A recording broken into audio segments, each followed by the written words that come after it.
Live Q&A of the weekend. We had a really nice one last night, and this is part two. We do this now every Friday and Saturdays, 5 p.m. Pacific time on Fridays and 4 p.m. Pacific time on Saturdays. We are taking all your social studies topics, history questions, anything like that.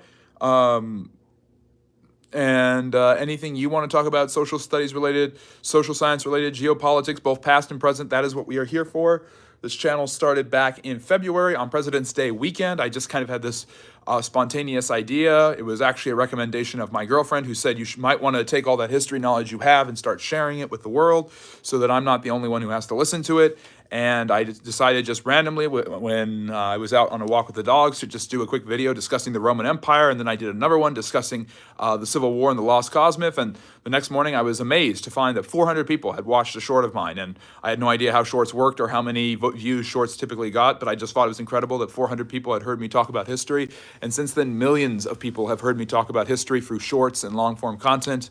And of course, through these wonderful live streams, which started back in May and June when I decided to start giving back rather than just everyone listening to me talk about history. It was a way for people to ask me anything they wanted to about history. So this is an AMA Q&A. We have this every Friday and Saturday, and then tomorrow is our third part of our live stream where I will be doing a live lecture format, which hopefully will evolve into something short of a podcast. So yes, we thank you, Simon. So we've got our wonderful moderator, Simon the Bunny, with the social media handles, Instagram, X, and Facebook in the chat. So if you guys want to follow me there for more content and posts and information about the channel, please be sure to do that as well. A lot going on this day in history. Of course, I do daily on this day in history videos, at least one of them, because sometimes there's more than a lot that's going on. Sometimes there's not that much that's going on. I do daily biographies and daily rest in peace videos on this channel as well. I do try to do at least once a week, upload a longer form video, and we did a wonderful one about the history of Halloween that came out last week. We're doing one tonight about the Reformation, based on I changed the lighting. The Reformation, based on the fact that October 31st is not just All Hallows Eve and Halloween, it is also Reformation Day. In 1517, Martin Luther started the Protestant Reformation, although he had no idea he was going to do that, by posting the 95 Theses on the church door at Wittenberg in Germany. And from that, he eventually developed his own set of theology, broke away from the Catholic Church, founded Lutheranism, and inspired a bunch of other people all throughout Europe, both politically and religiously and socially, to break away from the Catholic Church and rebel in their own right, leading to what has been called by many the Protestant Revolt. It also forced the church to shore up and reform many of its practices, which led to the Counter-Reformation and might have inspired a lot of the discoveries here in the New World, as the Spanish and other Catholic groups sought to spread Catholicism to new undiscovered groups, going both east and west in doing so. So I will be doing a full video on the Reformation and its causes and effects later tonight and uploading that. So I've got a couple of long form videos this week, but I also do short form content. I'm currently I do series such as historical meme analysis, which sounds a lot more boring than it actually is. It's me reading a meme and reacting and giving my historian's take on it. I also talk about did you knows, like did you know this about history? Did you know that about history? And historical myth videos where I do a little bit of myth busting, but in the history vein. So if you like learning about history, if you like social studies and social sciences, like and subscribe. It really helps the channel grow. We're trying to hit 6,000 subscribers by the end of the year, and we reached our target goal in our live stream last night of 5,200. So we are growing, and it's all thanks to you guys and your wonderful participations. And you guys today can drop any topic you want to talk about in the chat, and we will get to it. We had a really lively discussion, more social science based, more geopolitically based last night, and it was a lot of fun, really, really enjoyable. And so you guys be sure to check out the short form content, the long form content, like and subscribe. It really helps the channel grow. And come back tomorrow to hear me lecture about some different historical topics. The main one I'll be talking about tomorrow, obviously, with the U.S. presidential election on Tuesday. It's the first Tuesday after the first Monday in November. So November 5th will be the first Tuesday of the month. I will be covering the presidential election, talking about what's elections, and the history of presidential elections and presidential politics, kind of a general summary of that. I will also be talking a little bit about the history of Halloween, giving you some short snippets and excerpts and information that even I learned just researching for my long-form video about the history of Halloween that uploaded on All Hallows Eve itself just a couple days ago. So if you guys like learning about that kind of stuff, if you like learning about this, into that. So lots to talk about, lots to do today. but welcome. So if you have anything you would like to know history-wise, any questions you would like to ask about history, drop them in the chat, and I will be sure to get to them. Any topics you would like to go over, that's what we're here for. That's what we do every weekend, Friday and Saturday. So, interesting. I don't know what Diwali is, but bonfire night. Yes, bonfire, by the way, comes from the old term bone fire. The ancient Celts who created the practice of Halloween and called it Shimon, which was the New Year's Eve for them. They believe that every New Year started on what we have as November 1st, and that October 31st was New Year's Eve. And that's right, the Festival of Lights for the Hindus. You're right, I remember it now. And but anyways, so. The Celts believed that that every October 31st was they would celebrate the end of the harvest and the beginning of winter and the end of their new year and the beginning of a new year. And they believed that at that point, between the years, the spirits were closest and the dead souls were closest to the living. And so there was this fear of evil spirits, coming and possessing people. And in order to ward off the spirits, some people would dress in costume. That's where we get the idea of dressing in costumes originally.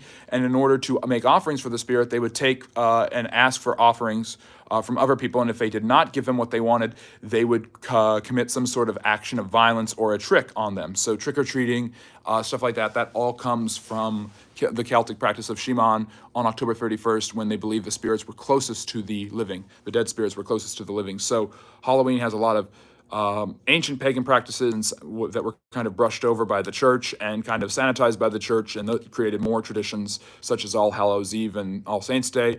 And we'll talk about that more in our live lecture tomorrow. But the point of this live stream is to ask any questions you have about social science topics, social studies. If you're interested in that sort of thing, drop some topics in the chat and I will get to them in a timely manner. Like and subscribe. It really helps the channel grow. I really appreciate all the support and great feedback from everyone. Again, we've only been doing these live streams for a few months. We've been around for less than a year, but we've had a lot of growth and a lot of people really love learning about history. And so that really helps me a lot. And it helps the channel to grow when you guys ask questions and stuff like that and participate. So really appreciate that. So I believe Simon, my wonderful moderator, who is taking care of the chat, asked a question about Mr. Arthur Balfour. If I help stop World War III and end the Cold War, please may I have my own island nation. We can build it with land reclamation, and so nobody is being displaced.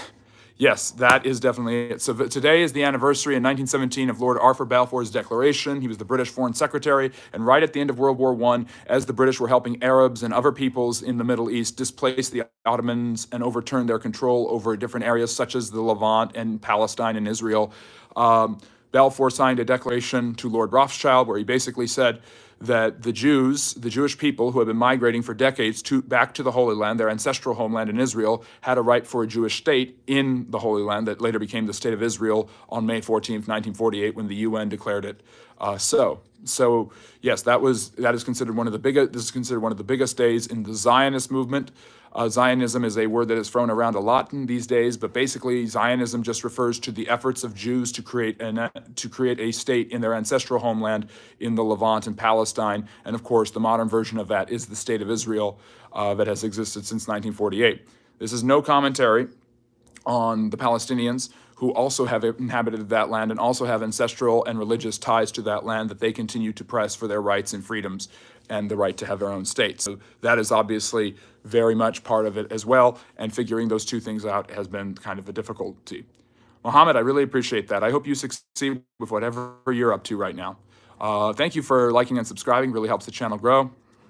And if you want to ask any question about history, you feel free to do so. I've got a good question here. David Reich is asking thoughts on Trump. So I'm talking a lot about the election. We talked a lot about it last night. I'm going to be, when I talk about geopolitics and when I do social study sciences and things like that, and I branch out from history, I try to be as objective as possible and not just give my opinion on everything, because I don't think I'm a political strategist or someone who can speak to those things. I think that I have often criticized former President Trump for his behavior and his antics, both on this channel, in different political commentaries, videos, my President series, and also on the live streams, as well as in my personal life. His behavior, his antics, things like that seem to be kind of reprehensible from time to time. I've been watching this for nine years, ever since I was in college, and I found it absurd that people supported him back then. That's not a commentary on my political opinions because I thought it was beyond politics. I thought it was about behavior and beliefs. People have called me a right-wing nut job and a left-wing nut job. People have called me a racist, so I get all of it, which means I must be doing a pretty objective job. And I've gotten complimented on my activity. But I think that at some point, a man becomes a movement if he has a certain level of cult of personality and dynamism, and Trump certainly produces a level of energy enough to have a cult of personality, and he has certainly produced a movement, the MAGA movement, the Make America Great Again movement, which, like I was talking about last night in the live stream, has spread to other parts of the world because nationalism, neo-nationalism, populism, isolationism have become popular in France, El Salvador, Argentina, and of course Germany. And it's not just Trump leading the charges there. Trump is actually one of the least extreme examples of this movement.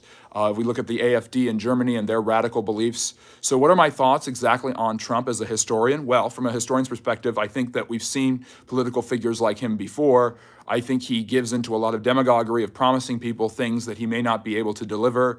Do I think he's Hitler? Do I think he's a neo-Nazi? I don't see that. I think he's he's arrogant and a megalomaniac, and very much so. All the infamous dictators of history were megalomaniacs to one degree or another, but so have many U.S. presidents been megalomaniacs and very full of themselves and believing everything they did was right, and they've been narcissistic, and Trump probably has narcissistic personality disorder. I'm not a psychiatrist, so I can't really diagnose him, but I would say that's my working guess as somebody who loves psychology and loves analyzing human behavior. Which is, if I wasn't a historian, I'd probably be a therapist. But I don't think that Trump is.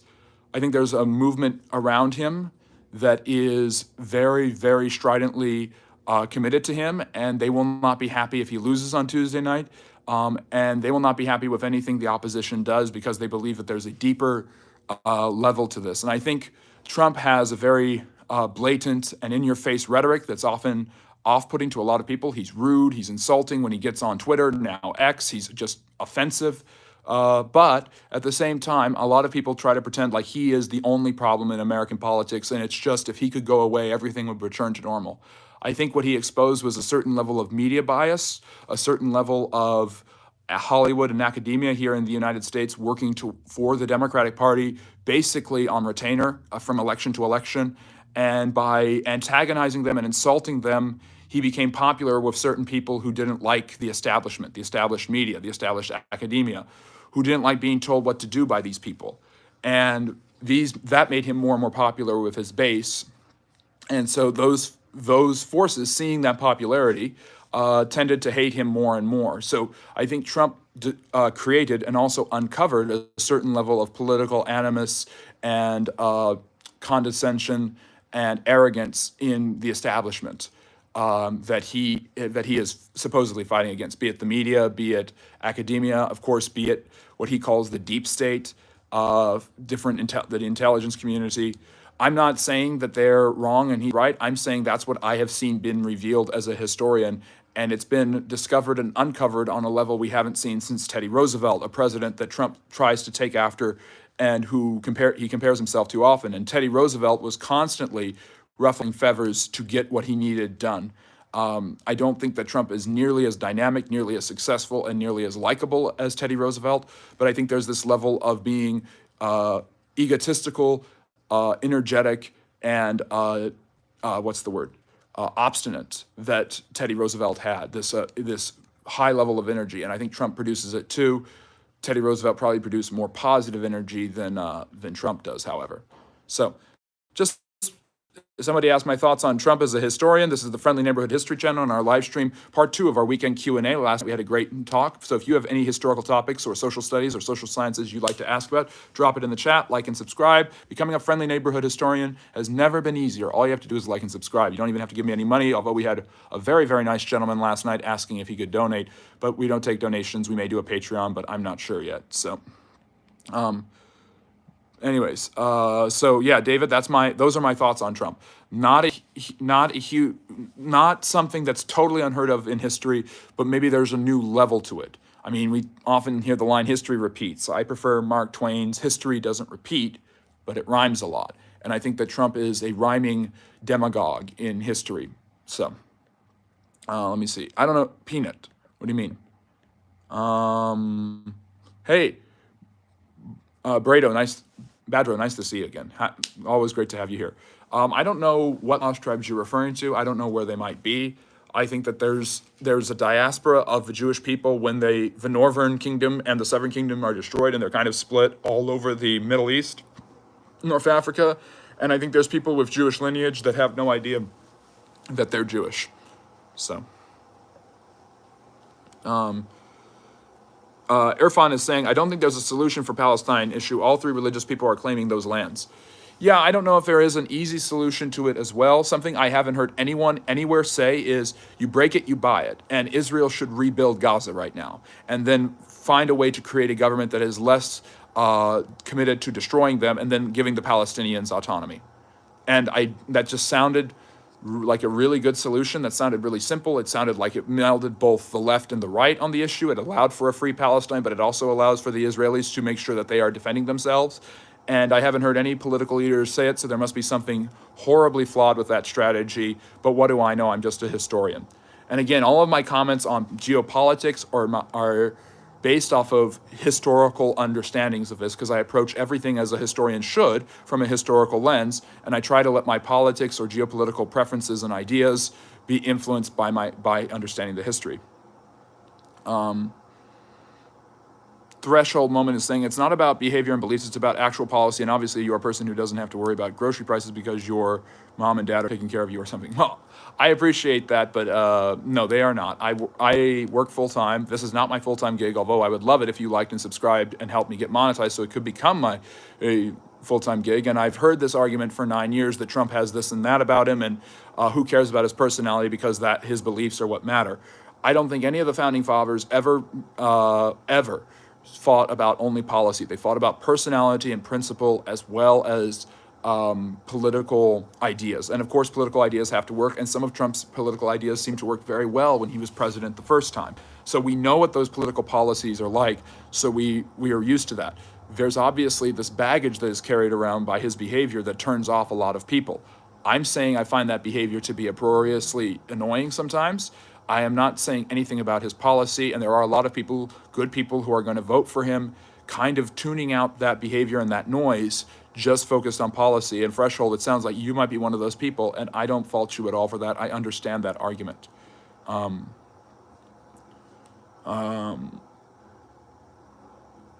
Yes, I understand the mean tweets thing, and I think a lot of people overblow Trump's behavior sometimes, and I've seen videos where he acts like a decent, nice person, and he acts funny and he tells funny jokes and stuff like that.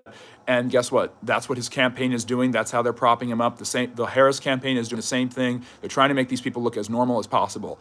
And my basic opinion is these people are not normal in the sense of you and I, average, everyday people. They are people who have Secret Service protection around them all the time. Their lives have been forever changed because of their political adventures. Trump is a multi-billionaire and was a TV celebrity and cultural icon for decades before he even entered the political scene in the late 2000s with the Obama birther nonsense. So Trump definitely has had a lot of has not lived a normal life for a very, very long time. And I would argue neither has Vice President Harris. The depiction of her as middle class might be somewhat true in her youth, but she was raised by her mother in Canada, and her father was a professor. That's some experience of some of us, not all of us. And her whole life has been in politics and the legal system. She is not used to a middle class experience either. So. Anyways, so that's me trying to be as objective as possible. Yes, please ask historical questions. And if you want to learn more, thank you, Simon. If you want to learn more about the Israel-Palestine conflict, I'd be happy to talk about the history there because people are always asking me that. And I always qualify that by saying what I'm going to say now. The war needs to end. The hostages need to be released. The Palestinians need to find another way to create their own government. And as some Israeli politicians have rightly put out, when they stop teaching children to kill them, they can get their own country. And I would never let somebody who lived next door to me who wanted to destroy me. And I completely understand that. I believe Israel has a right to defend itself and exist. And I believe the Palestinians have the right to find their own government that works well for them, that is peaceful, and they deserve a right to live in that land and have their own state. Nobody is saying this because that would be too easy. That is my opinion. I'm not saying I'm right. I am more than willing to be corrected on it. I think the rhetoric is way too extreme on both sides for that, what is I think, a sensible perspective, a moderate perspective to prevail. That's just my perspective, and I qualify every time I talk about this issue, and I'm getting tired of qualifying it. I want the war to end. I want people to stop dying. I believe that war is not a good thing. I believe it's sometimes an unfortunate necessity, and as a historian, I think I could back up that claim, even in that region of the world. But if you want to know about the history of those people and everything going on, ask me about that, because I'm not a total expert on that area, but I know a lot about the history of the Israel-Palestine conflict. So feel free to ask that. And last night we had a lot of questions, Simon, about Israel and Judea, and I've talked about Judea so many times on this channel, the ancient Jewish people, things like that. And a lot of very important people in my life are Jewish, and including my wonderful moderator to some extent. And that doesn't mean that I've danced in synagogues with rabbis, but that doesn't mean I don't understand and sympathize with the plight of people who want to live in a land that they feel was taken from them. Again, threshold. Yes, there is the cult of personality around Trump, and you cannot pretend there is not. And I'm not saying. And Barack Obama had that. Biden and Harris, I don't think, have that ability. Trump has that ability, but he produces a lot of negative energy. I'm not saying this as a biased person. I'm saying this as somebody who has studied both human behavior, history, and politics. And as a historian, as the runner of the Friendly Neighborhood History Channel, I think I can say that historically we have seen people like Trump before. We have seen cult of personalities, and we have seen demagoguery. And a lot of people, who are more liberal, you might say, well, there you go. See, Trump's this and that. Hold on a second. John F. Kennedy had that. Franklin Roosevelt had that. Bill Clinton even had that to some degree, and so did Barack Obama. They were a little bit more polished and not as brutish, but people like the brutish because they think it's more truthful and not lying to you with a smile or a smirk. And those are all, the guys I just mentioned are all liberal Democrats, presidents, successful in many different ways, who had cults of personality. There's nothing wrong with a cult of personality. A leader needs that to some extent in order to convey her or his message to the people. Mike is asking a really good question. Thank you, Mike, and it's good to see you again. What do you think will be the next country to separate from another country and become independent? Oh, my goodness. I think that right before, if we were asking this 4 years ago, right before COVID, I would have said Hong Kong. I thought that the United States and maybe the West would lead an effort to get Hong Kong separated from China. The COVID-19 pandemic allowed the People's Republic of China to shut down protests in Hong Kong because of COVID restrictions, and those stopped. So I would say that. I think Tibet needs to be freed, possibly, but I don't see that happening anytime soon.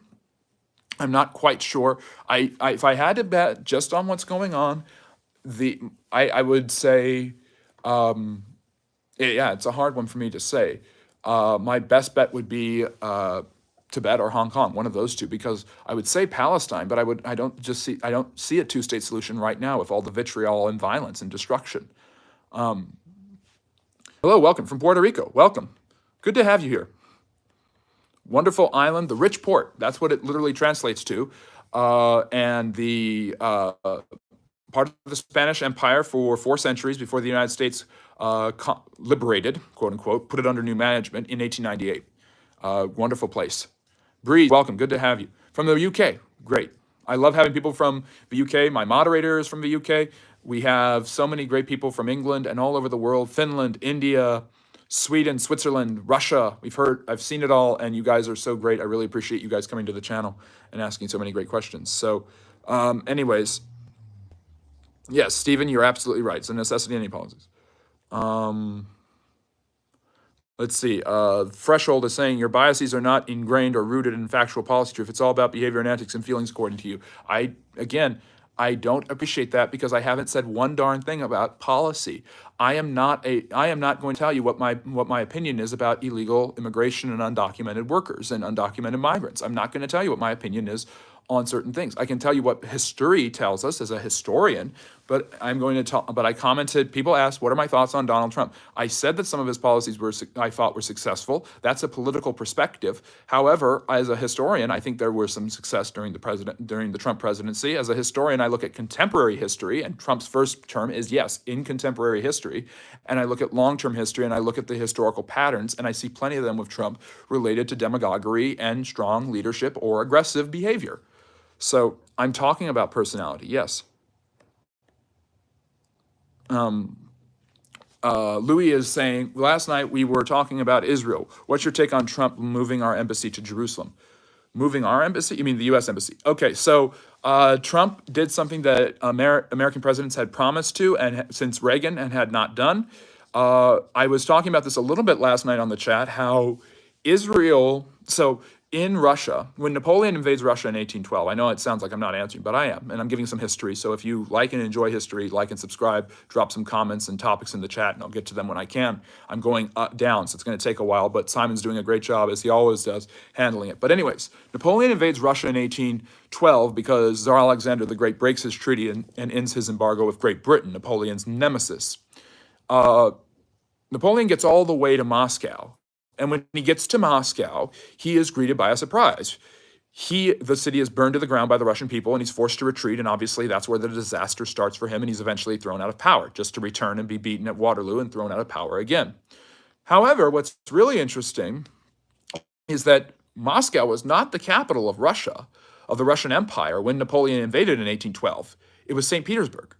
St. Petersburg was the imperial capital ever since Peter the Great had built it on the Neva River in the early 1700s. So why did Napoleon, a century after St. Petersburg had become the capital of Russia, go to Moscow? Because for centuries, Russia, originally called Muscovy, and Kievan Rus before that, Russia since the 12th, 13th century had become, and 14th century had been, the center of it had been Moscow. Moscow had been one of the biggest and most important cities for a long time, and eventually it became clearly the capital of the 1300s. And when Russia finally got free of the Mongols in the 15th century, Moscow was where the rulers lived, and the country was called Muscovy. It wasn't called Russia until later on.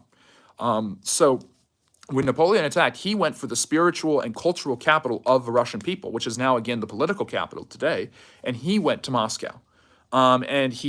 And so he knew that the real capital of Russia, the cultural heart, the social heart of the Russian people, their capital was Moscow. Now, why do I say that? Because it's a direct parallel. Tel Aviv is the capital of Israel. It's the political capital. It's where the prime minister is. It's where the Knesset is. It's where all those things are. But Jerusalem will always have 1,000 years since it's called the city of David. And during the Davidic kingdom, it was conquered by the Israelites from the local Canaanite peoples and became the capital. So Jerusalem will always be the spiritual capital. I mean, they don't say next year in Tel Aviv during Jewish l'chaims, during Jewish toast. They say next year in Jerusalem. So for Trump to do that was a daring move because Jerusalem is, so he realized that Jerusalem is the spiritual heart of Israel and the capital for the Jewish people and the most important city in Judaism. He also did a daring move. Islam sees Jerusalem as extremely important. You have Al-Aqsa Mosque, the Dome of the Rock. That's extremely important. That is supposedly where Muhammad was taken to heaven. And it's an extremely important site. And of course, Jerusalem is also important for Christianity because that's where Christ was crucified and supposedly rose from the dead. So that is really important. You have the Church of the Holy Sepulchre. You have all of that.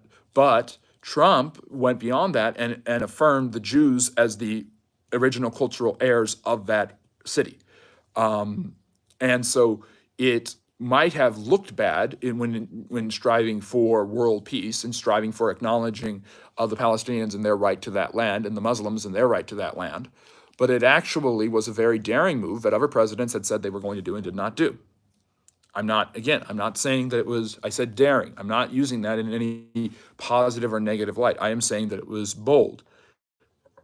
So, I mean, one thing about Trump that I, even with all the things I've said that I don't appreciate about him, is that he is gutsy, he is daring, he is bold. To go back to the place where he was shot and almost died, I was like this close to dying, That's a bold move to do. To turn away from the party that nominates you and create a new party, that's a bold move to do. To move the embassy to Jerusalem to recognize the historical nature of that city and its significance to the Jewish people before anyone else, when the city itself is divided between Jews, Arabs, and Christians to this day, that's a bold move to do. So, so hopefully that's a little. If you're thinking that I'm an anti-Trumper, a never-Trumper, or whatever, there's some clarity. I try to be as objective and fair-minded as possible. Let's see here. So Threshold says, the thing about Democrats such as yourself is you have never discussions that are policy-based. Thank you. Another person has called me a left-winger. I appreciate that. I appreciate people calling me right-wing and left-wing. It's fun. Nuala, you got it. There's your shout-out. Thank you for joining us. Hope you're really enjoying the topic. Hope you're still here. There has been a lot of that. I agree, Brado. Why are people talking about Trump? Because the election's nearby and people think of history and they think of social studies and social sciences, so they want a historian's perspective on a political election, which if you want me to go in depth about elections, please come back to, and this election in particular, please come back tomorrow for our live stream lecture, which we will hopefully one day turn into a podcast, where I will be discussing all the details around presidential elections, the history around them, and the history of this own very historic political election. When President Biden dropped out in July, I knew this wasn't just any normal presidential election. I knew it was going to be quite controversial and historic, so I decided to get on board with dealing with the history of it, and instead of waiting for it to be 10 years prior.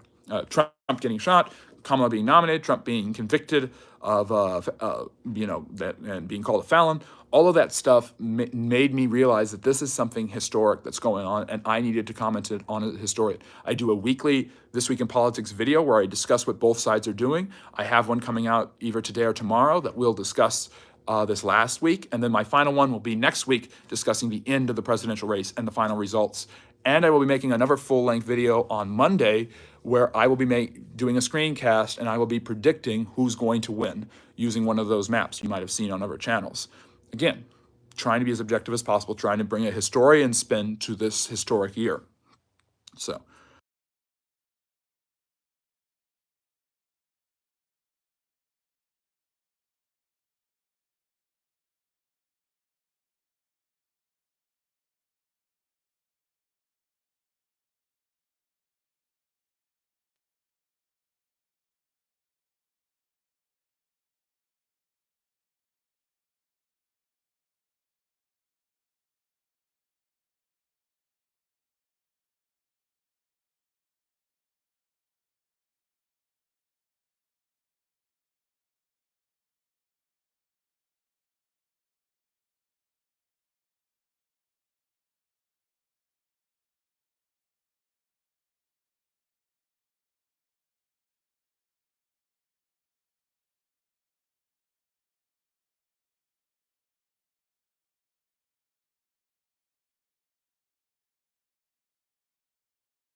K. Roach is saying, do you think... Oh my God, I just noticed I've been muted. How long have I been muted for? Guys, can you hear me now?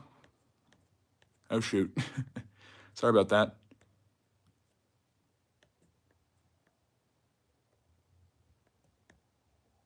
Okay, I don't know how long I've been muted for. Let me see.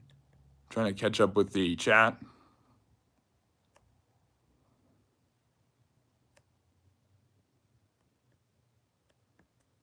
Okay, can you guys hear me now? I don't know how long I've been muted. What was the last thing you heard me say? Because, boy, it sounds like I was going on for a while there.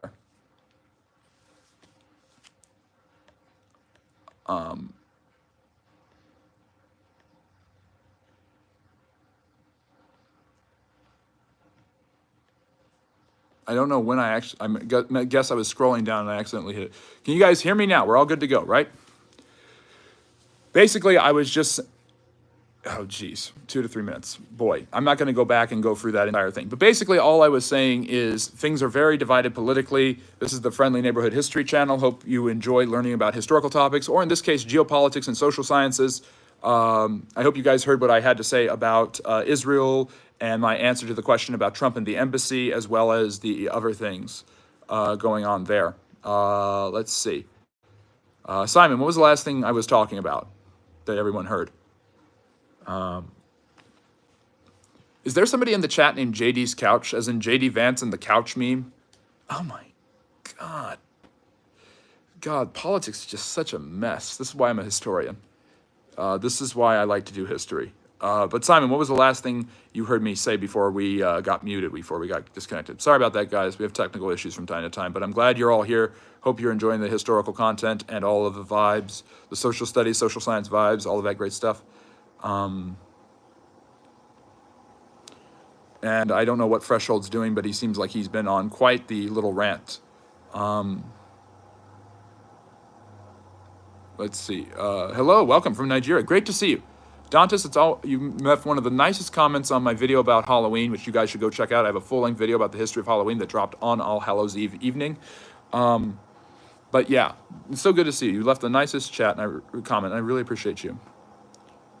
Yeah, I'm just catching up now because of, let's see here. I don't know what he was saying, but I appreciate my wonderful moderator taking care of it. Ben, hello, welcome from Germany. I was saying how I really like having people from all over the world come and ask all sorts of great questions. Thank you for subscribing. I really appreciate it. You're the best.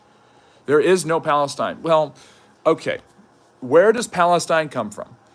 This is something that if we just educated ourselves simply on, we would understand these topics a lot more differently. Palestinians refer to Arabic peoples and Semitic peoples who have settled in that region of the world since the 2nd century AD. It was in the 2nd century AD that Judea, a Roman province that was known for being very riotous and rebellious, which had already had a revolt in the 60s AD where their temple had been destroyed, under a man named Bar Kokhba, who believed himself to be the Messiah, had a revolution against the Romans. Emperor Hadrian put down the rebellion, but he was sick and tired of the Jews rebelling against Roman authority. The Jews were monotheistic. The Jews were known for doing this to different empires that conquered them, being the Babylonians when their first temple was destroyed, or the Greeks under Antiochus IV. That's the story of Hanukkah, by the way. So Hadrian expelled them. He renamed Jerusalem Area Capitolina, which is a Roman name, and based off the writings of Herodotus, he gave the name of a land Palestine, because Palestine was based on the Philistines, an ancient sea people who were the ancient rivals of the Jews in the Old Testament. So it was a way to scorn them and mock them by creating a new land. That land, Palestine, has the people that occupied it later became known as Palestinians. If you go back before 1948, the Jews who had migrated in the Zionist movement to that region during the British Mandate of Palestine after World War I, those Jews were called Palestinians. There were Palestinian Jews living in the British Mandate of Palestine before the nation of Israel was created. They only became Israelis after the creation of the new Jewish state in 1948. And today, like I said at the beginning of it, that started all of this, is that the Balfour Declaration of 1917, that's the anniversary of that, and that said that the Jews have a right to their own homeland. So, let me see. So, this guy has gotten all over the place. Thank you, Underboss. I'm glad you like me. I like you too.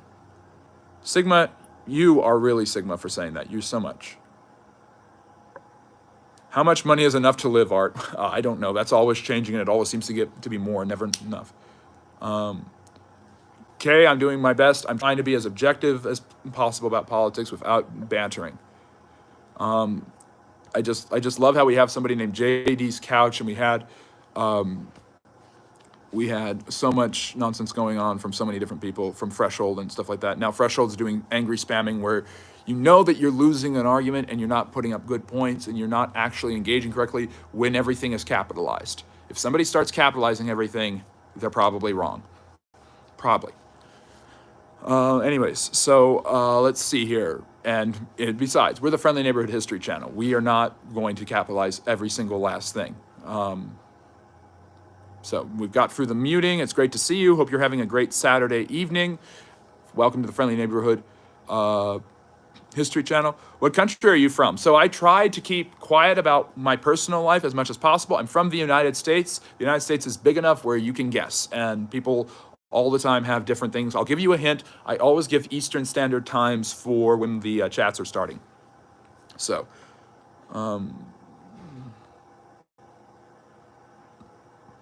yeah, the mods, Glorious, you're absolutely right. Good, we have the best mod. We have Simon, and he's amazing. RJY, all history, mainly history, but as you probably heard, if you're still here, we've gotten into a little geopolitics and social sciences. I try to do it like a historian would, as objectively as possible, just looking at the facts. New Zealand, welcome. Great to see you. Not autistic, more like passionate. Wrong adjective. Of course, many autistic people are some of the most beautiful and passionate people in the world. You're from Israel. Wow, that's amazing. Great. I do my best to know as much history as possible, RJY. J.D. Vance uses puberty blockers. Okay, so the J.D. Vance couch guy, just for a record, that story was a joke. It was written as a satirical joke. The guy writing for Politico came out and said it was a joke, and yet people started to treat it like it's real. It's just absurd. You're from Iraq, yes, which was taken from 3 Ottoman provinces by the, I think it was the British, or maybe the French who oversaw Iraq and set that up. Wow, I finally caught up. Usually I don't catch up. But this is the Friendly Neighborhood History channel. If you have a question about history-related topics, maybe I missed it from earlier. Hello, Lucas. Welcome. Thank you for joining us. If you have a question about historical topics, social studies, social sciences, geopolitics, both past and present, please drop it in the chat. This really helps the channel grow. This is our 2-parter. We always meet every Friday and Saturday for at least about an hour and talk about social studies, social sciences, history, things like that. Drop a topic, a comment, a place that you want to talk about, and I will get to it in a timely manner. Like and subscribe for more historical content, long-form videos at least once a week, shorts every day. I did a really fun long-form video about Halloween, so if you want to learn about the history of Halloween, go ahead and check that out. And watch all that stuff after the live stream because I like having you here and I like seeing you. So, who has been a politician like Donald Trump in American history? Dev is asking a great question, and it's political, but it's not too offhanded. So, I was talking about Teddy Roosevelt.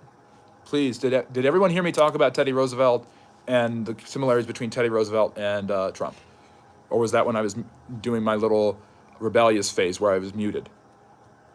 Okay, I hope you guys heard me talk about that. But anyways, point being, so Teddy Roosevelt, I think, has some similarities to Trump in the fact that he's a bullish, energetic, and stubborn individual who wants to get his way. He doesn't produce nearly as much negative energy as Trump does.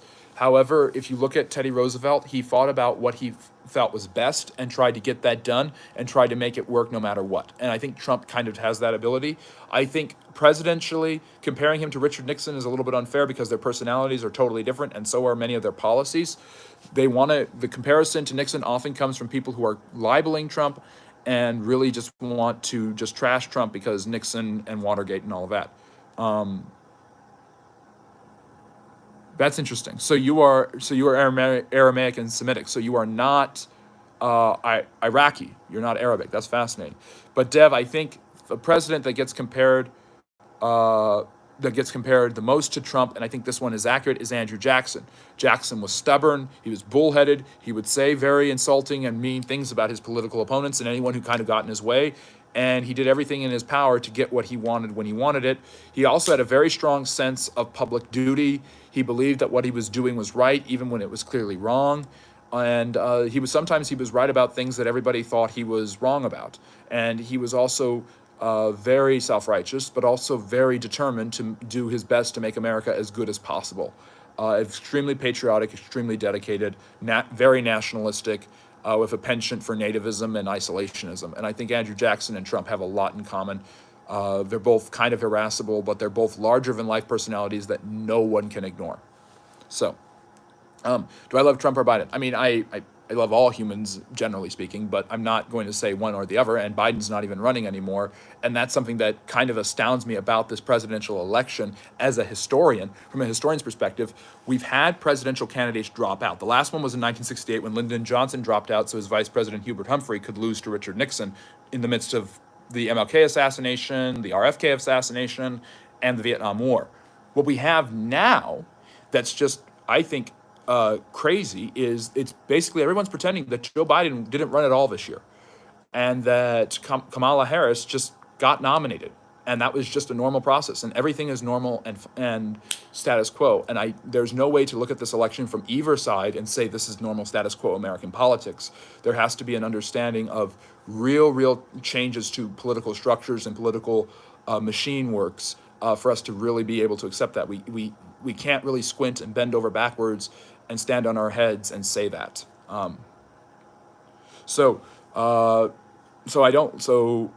Anyways, to the river of the sea and the correlation with the Bible. Oh, Dominique, you are asking about the phrase from the river to the sea, which Elon Musk, who is a free speech absolutist, banned on X. The reference from river to the sea, I'll do some geography here because geography is part of social studies, is from the Jordan River, which is the edge of ancient Israel, to the Mediterranean Sea. The land will be free, meaning the land will be cleansed of Jewish leadership, and for some, that means Jewish people as well. So there's some very dangerous implications with a statement like that, in my opinion. I understand the desire of freeing Palestine. I think Palestine and the Palestinians need to be freed from bad government, and maybe the Israelis do too. J.R. is saying she was on the ticket. Yes, she was as vice president. That's what everybody kind of just gave it to her as the nominee after that. And that created an anomaly. And if we're going to talk about how anomalous Trump is, we have to talk about how anomalous American politics and the Democrats have become as well. I am dangerous. Simon, I'm very dangerous, aren't I? Very dangerous. You go to a channel called the Friendly Neighborhood History Channel and you call us dangerous. I think that's just amazing. Foe, I will say this in Vice President Harris's benefit of the doubt.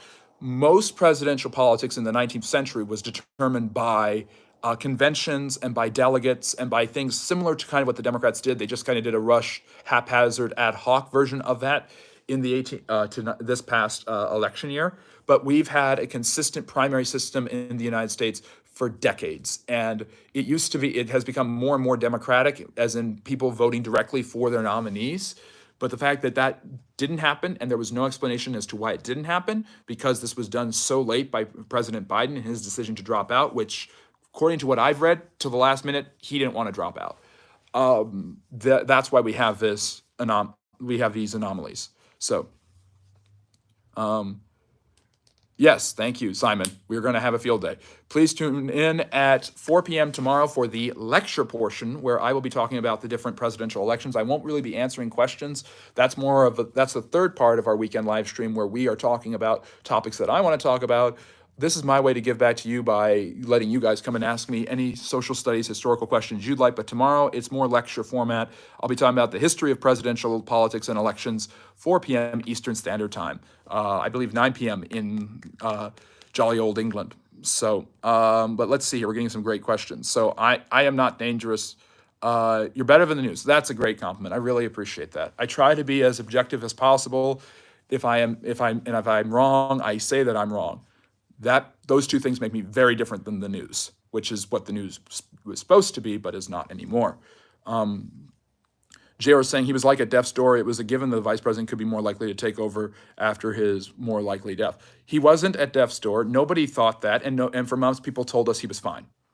And I was saying 4 years ago when he first ran against Trump, I said he's old, and I didn't mean that in a disrespectful way. He's the vice president. He became president. He's the oldest elected president ever. What he was older than Reagan was when Reagan left, and Reagan had already been the oldest president at that point when he was first elected 8 years before that. So Biden was on the older side. I don't mean that in any sort of disrespectful or discouraging way. And of course, voting for somebody because of their age is, in my opinion, a ridiculous reason, because Americans are living longer and the 80s, the new 70 and all of this. But I will say this. A lot of people seem to think that he was really struggling with issues like this 4 years ago. And I said he was struggling 4 years ago. And from a politically strategic point, I said 4 years ago, long before the Friendly Neighborhood History channel existed, that the Democrats were playing the short game. They needed to pick somebody who could beat Trump, and Biden was that guy. He was the most likable, sensible, electable, and well-known Democrat in the field. He was nominated, but he was already seemingly having slips and issues with memory and things like that, and they've only gotten worse because he's doing the hardest job in the world, and he's getting into his 80s now.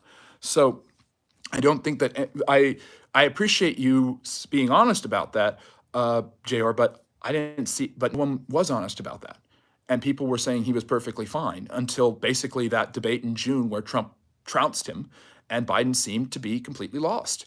And that's not, and Trump, and from what I've heard, is somebody who just didn't really want to watch it. There was a lot of dishonesty going on there. So, but do you Americans believe in politics? RJ Watt. Yeah, I believe Americans do believe in politics, but I believe politics is a dirty game. So Americans believe in a dirty game.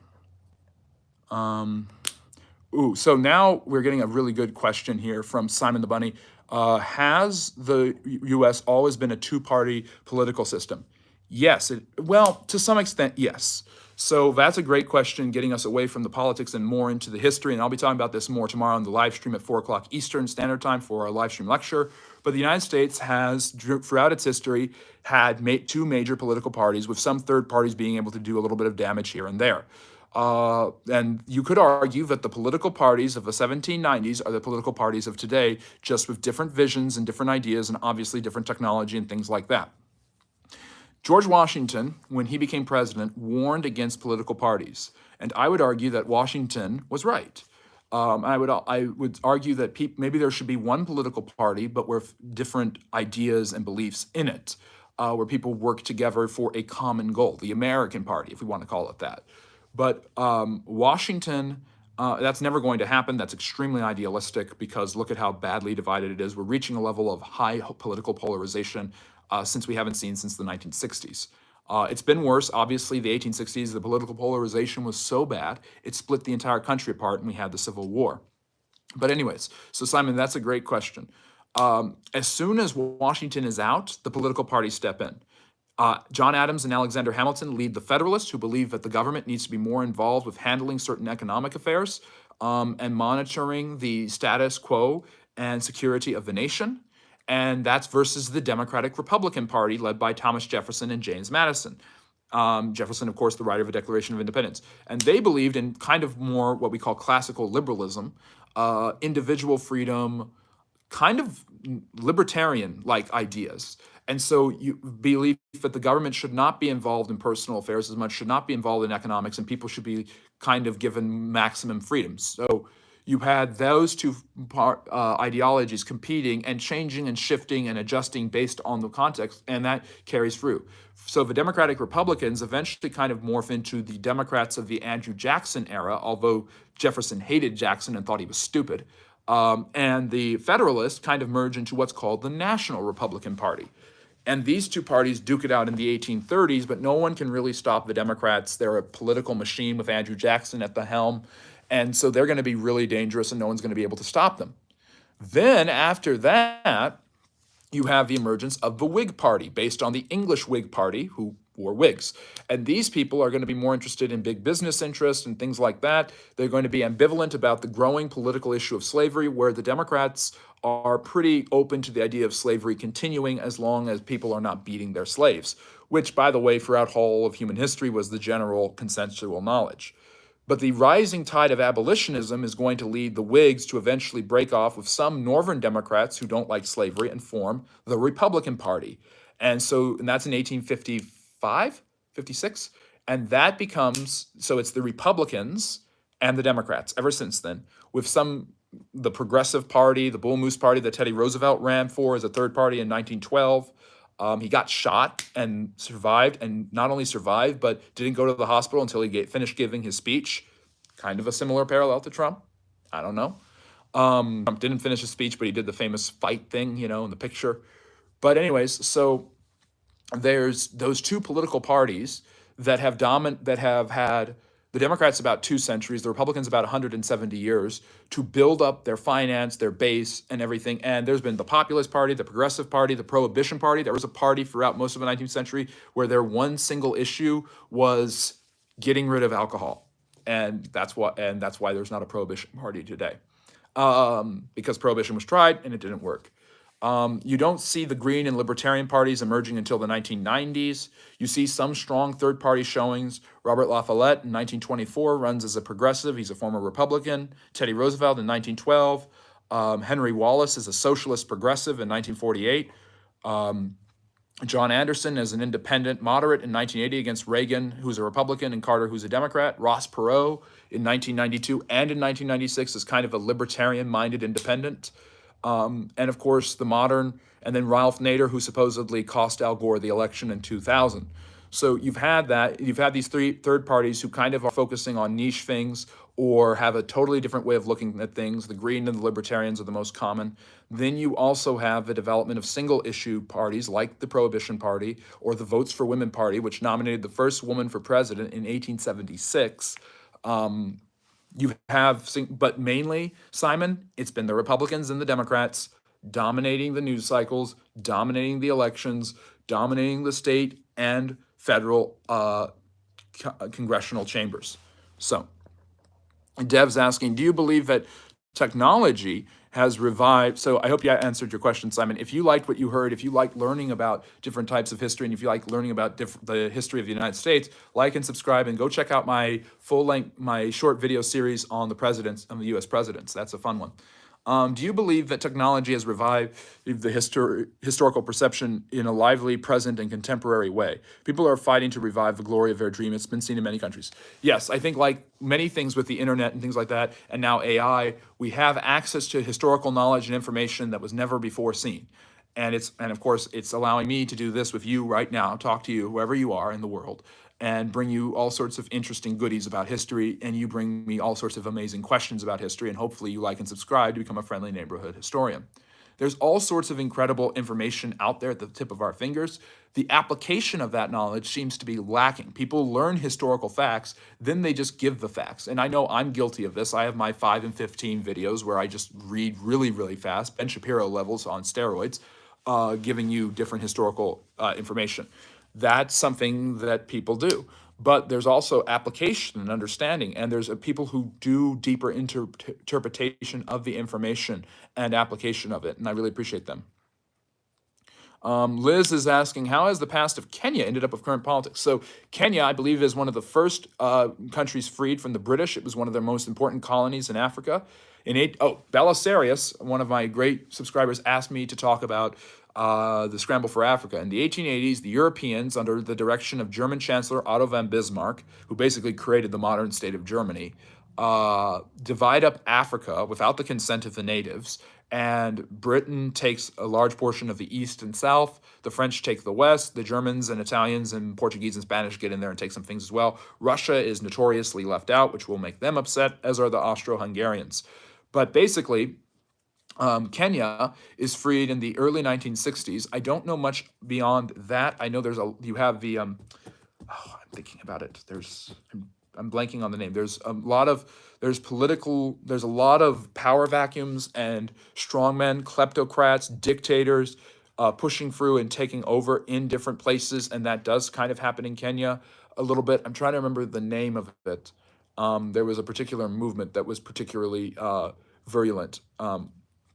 But yeah, you have these patterns where there's a sudden power vacuum, and the native peoples are kind of fighting because the Europeans divided up the maps, and there's different cultures and different African tribes that have not always gotten along, fighting against each other for power, and the dictators are using their power to promote their own tribe and clan, and to suppress others.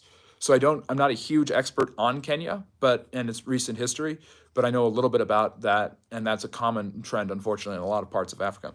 Hello, Vinod. Welcome. Hope you're still here.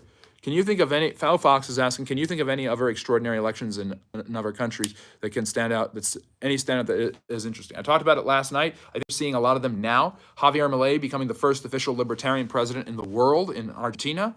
I think there's a rise of these nationalist movements, and some of them are even more extreme than Trumpism in America. And the best example or the worst example is the AfD in Germany. In France, interestingly enough, Macron was just reelected, his center-left government, but that was after he was defeated in the first round and canceled the elections. So there's some spooky stuff going on there. Can you join? You can, of course, join Bible Time. It's great to have you here. I appreciate the difficult questions. I don't know about Zimbabwe and America's political relations, Steph. I would say I think I believe I have it right. I think there's a lot of hatred in America of communist governments, and I think Mugabe's government was definitely hated by the Americans for a long time. Sanctions, things like that, and Mugabe's own actions left Zimbabwe in a really, really rough shape. J.R., yes, he was an octogenarian, but everyone was pretending like that was fine, and why are we being ageist?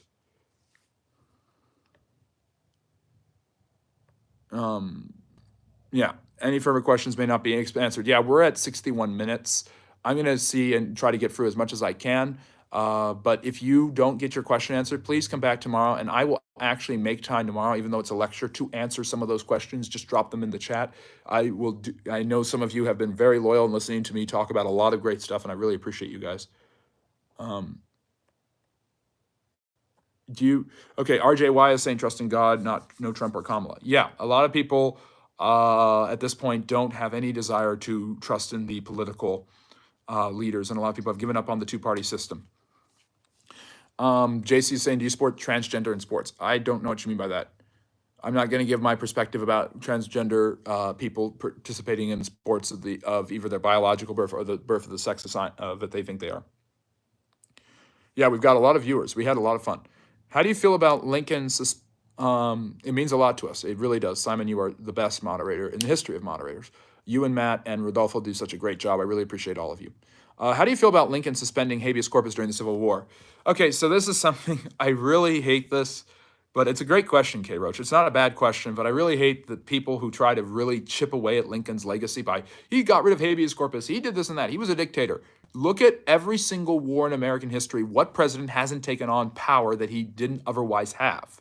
Washington, who was far from tyrannical and hated tyranny, said he didn't get rid of King George III to become King George I when they asked him to become the King of America.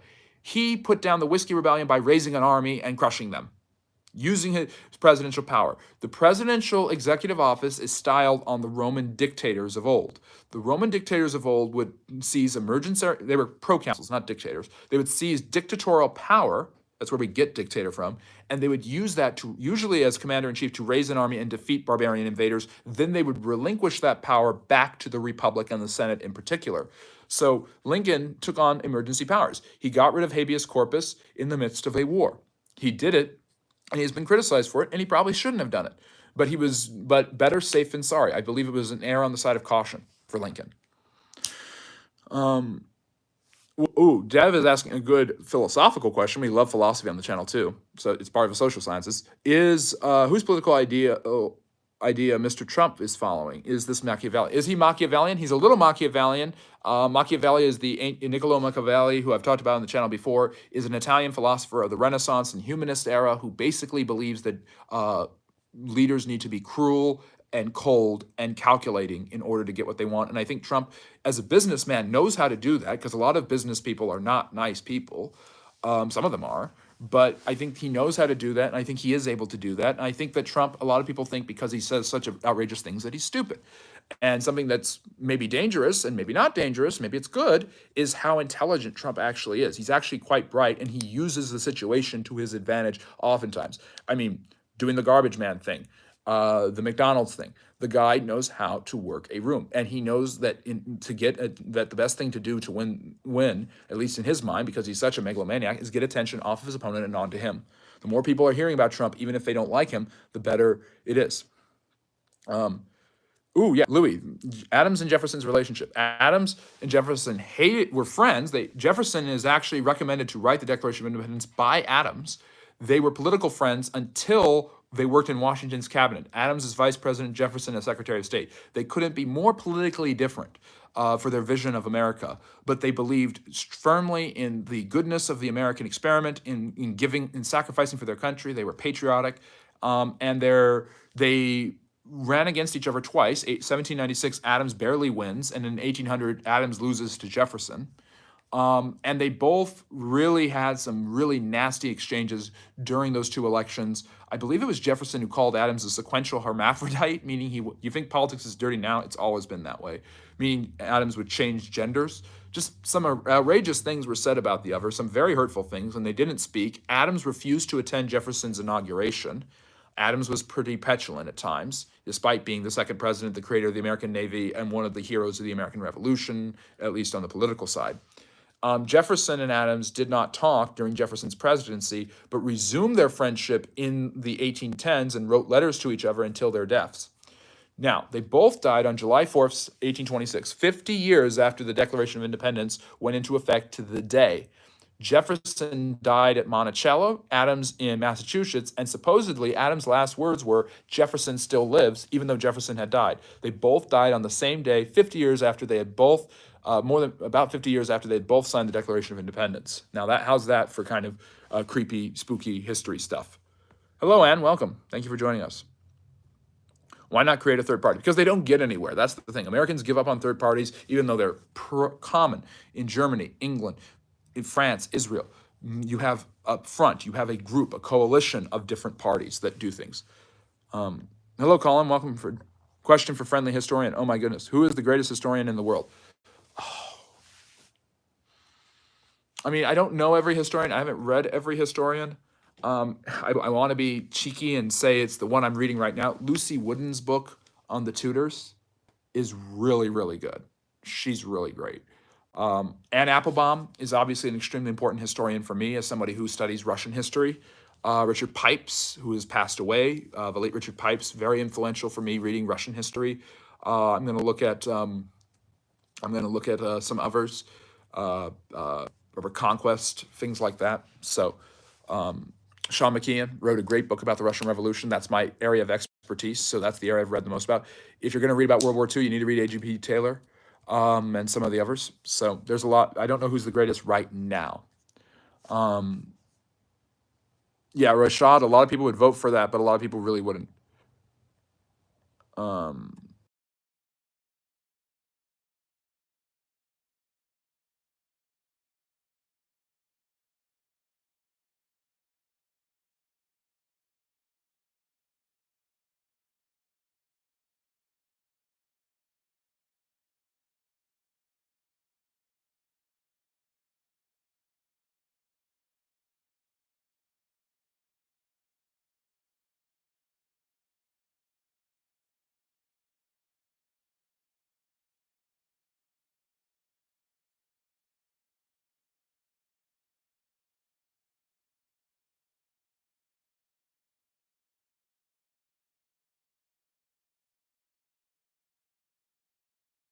Why does this keep happening? We did it again? Oh my goodness.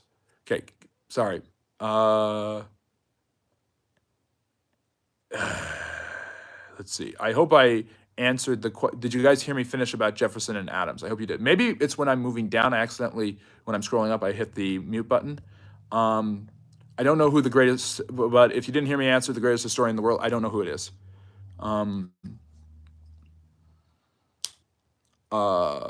Yeah, K. Roach, in order for abolitionism actually doesn't succeed. It's the anti-slavery movement under Lincoln that succeeds. And although Lincoln was personally an abolitionist, he knew that it wasn't politically expedient to say slavery should end right away. So, how have you worked out who I'm voting for? That's an interesting one.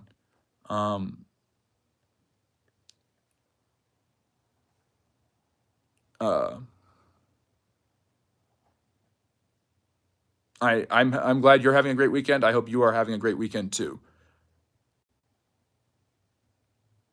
Okay. So now you guys can hear me. Um, see. Yeah, you are very smart. Who is the greatest historian in the world? Again, I just don't know. Thoughts on Stalin? I'll take this last question because there's just so much. Sigma, there you go. You're welcome.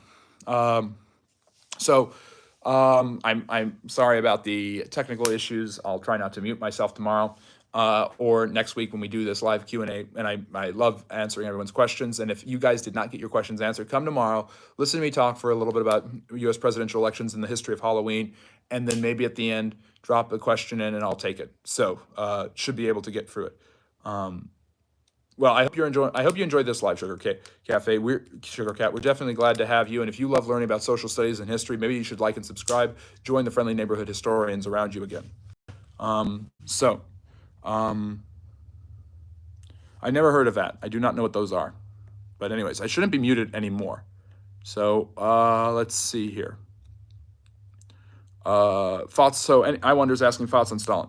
I think when it comes pound for pound, when it comes to dictators, I think Stalin is the most brutal in history. At least when it comes to maniacal, what do you call it? When it comes to maniacal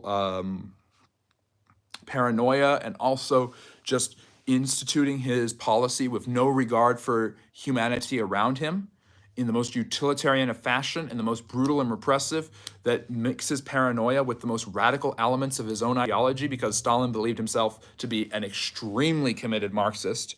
I think at the end of the day, Stalin is, very much not the devil, but a close surrogate. I think that Hitler, Stalin, and Mao will always be kind of I hate to say it because it's usually used in a whimsical way, but a big three of really, really bad, nasty guys in history.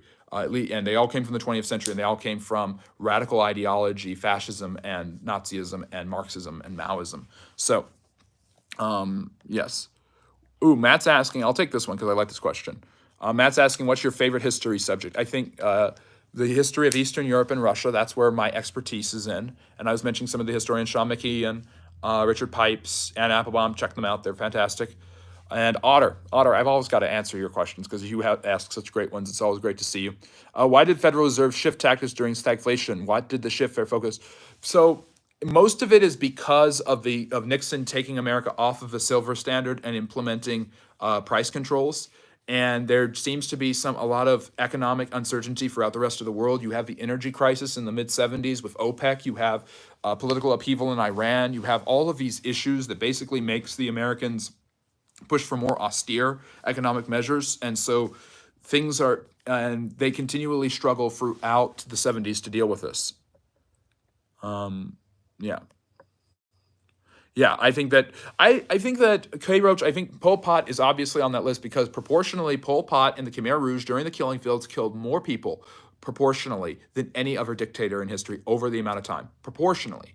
Not as much as Stalin, Hitler, or of course Mao, but proportionally, based off of the population size of Cambodia, it was the largest percentage.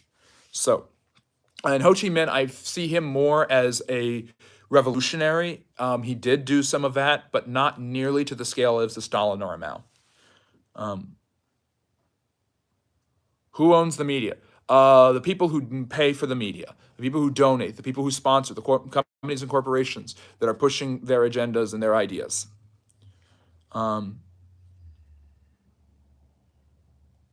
Interesting. Hello, welcome. Thank you. Greetings from Australia. Austria, wonderful. Great to have you here. I think that you're the first Austrian we have, MX, so great to have you here. Do you think Germany could have won World War II if they played their cards right? Yes. Don't invade Russia. Don't piss off the United States. And don't go to war with the United States when Japan's going to war with them. You're not at war with China, and yet Japan's at war with China. Let Japan deal with the United States on their own. Don't get involved. That's my advice. I don't know where the first trans surgery was performed. I have no clue whatsoever. There have been transgender people. Throughout all of human history. Saying that this is new, that people are just now doing this, is absurd. And there was a Roman emperor who was probably non-binary, Elagabalus, who she or he. I'm going to go she or he because I don't want to do the two-person thing. was a biological male who lived more like a woman. And so the first trend, so there were operations for mutilation, there was transvestitism, there was drag, all of these things for thousands of years. Thoughts on Napoleon? Best general ever, best commander of all time. Isn't that Berlin 1931? I'll have to read into that. The Nazis were doing that? That would be before the Nazis. Interesting. I don't believe that's true, but okay. Yes, Matt, definitely. I'm glad I found you, and I hope you like and subscribe. About Benito, please provide you with information about Benito Mussolini. And I would like to know your opinion on who was more responsible for the atrocities committed during World War II, Adolf Hitler or Mussolini. Hitler, easily more responsible. Mussolini, I have posited this theory before, and I like this topic, so I'm going to go on with it. I posited this theory before. Mussolini could have stayed in power like Franco did in Spain and probably survived through World War II through a little bit of sly behavior if he had not allied with Hitler. And he could have lived until an old age and died like Franco did in Spain. But I think Mussolini did a lot of atrocities we don't know about. We focus on the Nazis, and for a right reason, for what happened during the Holocaust. We don't focus enough about what the Germans did, what the Italians did in Ethiopia, the crimes committed against Haile Selassie, who came to power on this day in 1930, by the way, and how he had to flee, and his people were tortured and tormented, as were the British who helped to free them. By the Italians. We don't focus on what the Japanese did to Chinese POWs in Unit 731. We don't focus about what they did at Nanjing. We don't focus on the death marches of Bataan and how the Filipinos were treated by the Japanese during World War II. We focus on the Nazis, and the Nazis were far worse than both of them, but there were atrocities from there too. I think Mussolini kind of was hesitant about Hitler because of the Aryans, because he's not an Aryan, the master race, the Übermensch. He wasn't an Übermensch, so he's kind of worried about that. But I think he respected Hitler's aggressiveness, and fascism is an aggressive, violent thing. So, anyways, yeah, Unc Andy, I also agree with you. Gerhard von Blücher. I think that's the German general. That's the Prussian general who defeated Fieldmarschall Blücher. Yeah, he's the one who defeated Napoleon at Waterloo. I think Wellington and I think Blücher doesn't get enough credit. We always talk about the Duke of Wellington, but we don't talk about Fieldmarschall von Blücher enough. So, Fupa, I'm gonna have to look this up because that's an interesting perspective. I don't think it's correct, but hey, I'm always open to learning, and I hope you guys are open to learning and that you like and subscribe and follow the channel for more great information. I hope to see you all tomorrow at 4 Eastern. Any history of LGBTQ in grade schools and why teachers are pushing that agenda. Teachers are not pushing that agenda because teachers have a hard enough time doing everything that they do, and some of them are doing that because they're LGBTQ, and some of them are doing that for inclusion and for teaching lessons and all sorts of things. But it's not as common. The books are the issue that the parents and school and freedom activists have. They feel that the books are very immoral, and some of them kind of are. But yeah, Blue Card did save Waterloo. But anyways, so like and subscribe. Really appreciate you doing that, RJY. You're the best. I hope to see you all tomorrow for the lecture at 4 p.m. Eastern Standard Time. If not, I will see you around in channel. Watch the full content, the short content. I really appreciate, and I hope you have a great evening and a great rest of your Saturday. Take care. I will take one more question or topic, my last call of the day, even though we've done this several times already. K. Roach is saying my great-grandfather was on the Pacific Front during World War II. Degraded of POW. Yeah. They were far more atrocious in their POW camps than the Nazis were in theirs. Yeah, thank you. I really appreciate you, RJ. Any last questions, topics? Last one. Hey, this channel is only as great as you people make it. So I really appreciate everybody coming on, giving all your feedback and all your questions. And I hope you have a great rest of your evening. And I will see you all tomorrow for our lecture where we'll be talking about the history of presidential elections, and of course, the history of Halloween. Trafalgar. Napoleon lost it to Lord Nelson, who lost his life, basically proved to Napoleon he could never conquer Great Britain because he couldn't break their naval strength. There you go. That's really fascinating, Uncle Andy. You're going to have to come back and tell me more about that because we are at 80 minutes and we've been going a long time. But I really appreciate seeing all of you, and I hope to see you tomorrow, 4 p.m. Eastern. Take care, and I hope you have a friendly neighborhood day.